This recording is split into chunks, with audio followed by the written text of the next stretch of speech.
उज्जैन में संत पर छेड़छाड़ के आरोप लग रहे हैं। मामले में पुलिस जांच करी। कथावाचक महिला संत के बयान लिए गए। तथ्यों की पुष्टि के बाद कार्रवाई की जाएगी। घटना क्षिप्रा नदी के किनारे गौ घाट स्थित आश्रम की बताई जा रही है। उज्जैन से मोहन मेवाड़ा की रिपोर्ट। एक महिला आई थी, उन्होंने आरोप लगाया था कि एक संत हैं, तो उन्होंने उनके साथ दुष्कर्म करने का प्रयास किया है। तो अभी उन्होंने एविडेंस का भी कहा है कि उनके पास ऑडियो क्लिप्स हैं और फोटोज़ भी हैं, जिसके ज़रिए वे बताना चाहती हैं कि उन्होंने ऐसे दुष्कर्म की वार्तालाप उनके साथ की थी।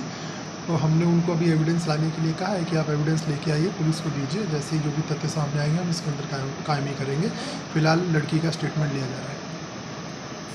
वो रामेश्वर दास जी महाराज मुझे अपने आश्रम पर बुलाते थे और बुलाने के बाद मेरे साथ अश्लील हरकतें करते थे। जब मैं उनके झांसे में नहीं आई तो मुझे दबाया गया, और जब मैं साधु समाज में आई तो साधु समाज ने कहा कि हम तेरा साथ देंगे। तो मैं थाने तक आई हूँ और मैं उनकी FIR दर्ज करूँगी। उन्होंने मेरे को डराया, धमकाया, बोले अगर तूने है ना किसी को बताया तो तेरे को बंदूक की गोली से उड़वा देंगे, तेरे को सिपराजी में फेंकवा देंगे। तो पहले तो मैं डर गई, इसलिए मैंने किसी को नहीं बताया। और जब धीरे धीरे मैंने ये बात खोली, संतों के समक्ष रखी, तो सभी संत मेरे साथ आए, इसलिए मैं उनकी FIR दर्ज करने आई हूँ। वे मेरे साथ दुष्कर्म करने के बहुत बार प्रयास किया, लेकिन मैं उनके झांसे में नहीं आई। कोई एविडेंस है आपके पास?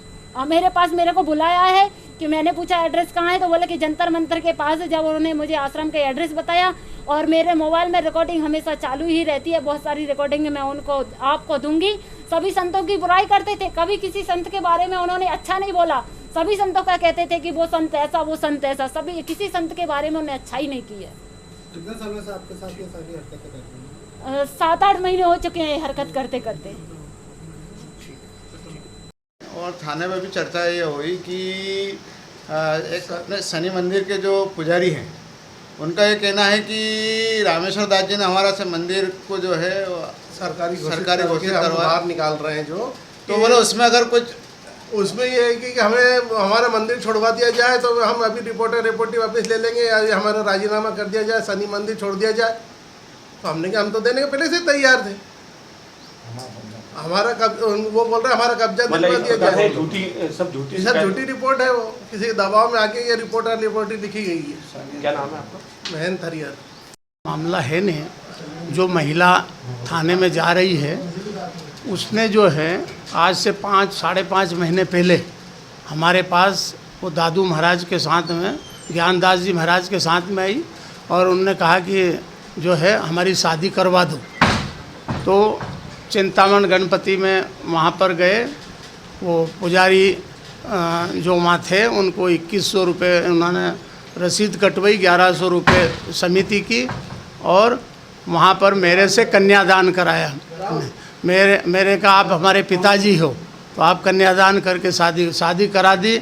उनको सर्टिफिकेट मिल गया। अब उसके बाद में जो दादू महाराज के पास में पूर्व में 14 साल तक एक साधना दास करके महात्मा इनकी चेली रहती थी, उससे इनका विवाद हो गया और वो चली गई ओंकारेश्वर में। उसको ये मालूम पड़ा कि ये दादू महाराज जो है आश्रम बेच रहे हैं, तो वो यहाँ पर आई और यहाँ से सर्टिफिकेट निकाल के सब साधु संतों को उसने वो सर्टिफिकेट बताया कि इसने शादी कर ली और हमारा आश्रम बेचा थी, आश्रम हमारा वापस करवाइए, और शादी कर ली थी मंडलेश्वर नहीं होना चाहिए।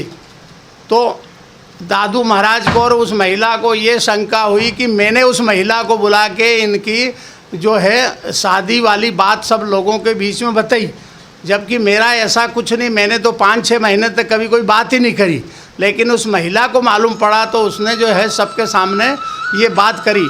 इनका कहना ये है कि आप अगर जो है हमारा ये शादी का बता देंगे तो हमारे सेवक लोग हमारी कोई सेवा नहीं करेंगे, ना पैसा देगा। और वो बाई ने कहा कि मेरी कथा नहीं होगी, इसलिए आपने ये क्यों बताया, जबकि हमने कोई बताया नहीं। वो महिला आई स्वयं और उसने इस बात को प्रकट किया।